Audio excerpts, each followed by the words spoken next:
The moment I saw the text message flash on Blake's phone, my world didn't shatter, it crystallized. The sender's name was Jessica, accompanied by a heart emoji that felt like a punch to the gut. The message was simple but devastating. Can't wait to see you tonight. Same place? My husband, the man I had built my life with for 10 years, was having an affair. A cold, heavy certainty settled in my chest, replacing the warmth and trust that had lived there for a decade. But instead of tears, a strange sense of calm washed over me. I wasn't going to scream or throw things. No, my reaction would be far more calculated. This wasn't the end of my marriage. It was the beginning of my endgame. Blake had made his move, and now it was my turn to play. I placed his phone back on the nightstand, my movements deliberate and silent. He was still asleep, oblivious to the storm he had just unleashed. I looked at his peaceful face, the face I used to adore, and felt nothing but a chilling detachment. For years, I had poured my heart and soul into our marriage. I supported his career, managed our home, and was his biggest cheerleader. We had built a beautiful life together, or so I thought.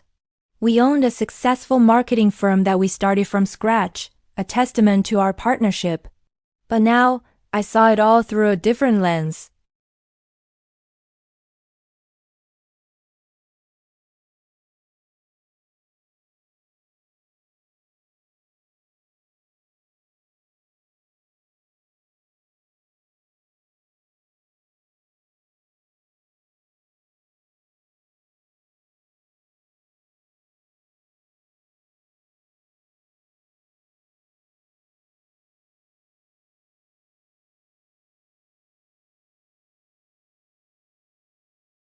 He nodded, sipping his coffee. Yeah, a late meeting with a potential new client. I might be home late. A client named Jessica, I thought, my smile tightening. No problem, I said, my voice betraying none of the turmoil inside me. I'll just have a quiet night in. This was my new reality. A stage where I had to play the part of the loving, unsuspecting wife while plotting my next move behind the scenes. The next few weeks were a masterclass in acting. I was more attentive, more affectionate than ever.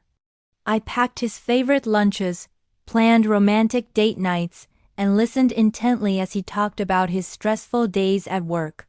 On the surface, we were the perfect couple.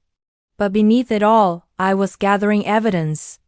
I installed a discreet tracking app on his phone and set up a new email account.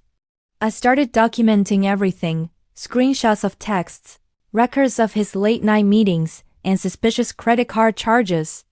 Each piece of information was another brick in the wall I was building around him, a fortress of his own deceit that he wouldn't be able to escape. He thought he was being clever, but he had no idea he was walking into a perfectly laid trap.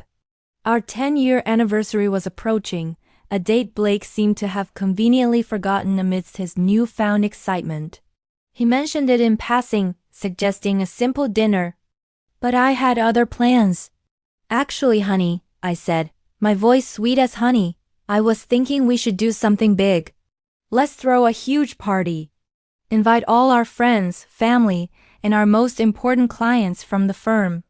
His eyes widened, a flicker of panic in them that he quickly tried to hide. A party? Are you sure? That's a lot of work. I smiled reassuringly. Don't worry, I'll handle everything. You just focus on being the man of the hour. We deserve to celebrate 10 years of our amazing partnership, don't you think? He couldn't refuse without raising suspicion. The stage was set, the invitations were sent, and the date for my grand performance was locked in. The day of the party arrived. Our house was beautifully decorated, filled with laughter, music, and the clinking of champagne glasses. Blake was in his element, charming our guests, accepting congratulations on our anniversary. He looked at me with what he probably thought was adoration. You outdid yourself, Kiara. This is perfect, he said, kissing me for the crowd. Only the best for us, I replied, my smile unwavering. I watched him mingle, completely unaware that he was the guest of honor at his own downfall. Jessica was there, too. He had introduced her to me weeks ago as a key business contact. She smiled at me, a fake saccharine smile that made my skin crawl. The audacity was breathtaking. As the evening wore on, I took the microphone.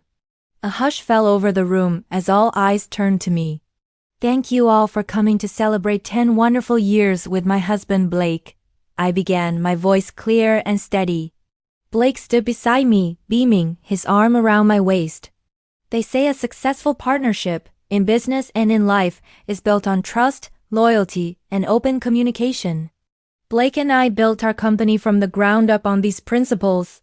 I paused, turning to look directly at him. His smile faltered slightly, sensing a shift in my tone. But it seems Blake has been fostering a new, very special partnership. One built on a different set of principles. A large screen behind me, which had been displaying a slideshow of our happy memories, suddenly flickered to life. The first image was a screenshot of that text message, "Can't wait to see you tonight. Same place?" From Jessica. A collective gasp rippled through the crowd. Blake's face went white. He dropped his arm from my waist as if he'd been burned. Jessica, standing near the bar, looked like she wanted the floor to swallow her whole. The slideshow continued, a curated collection of my evidence. Text messages filled with promises and pet names. GPS logs showing his car at a certain hotel every Tuesday and Thursday night. Credit card statements with charges for expensive dinners and gifts I never received. The room was utterly silent, the only sound being the soft click of the changing slides. Each one was a nail in the coffin of his reputation. I let the evidence speak for itself. When the last slide faded, I turned back to the stunned crowd. I wanted to share this celebration of partnership with all of you, I said, my voice laced with ice.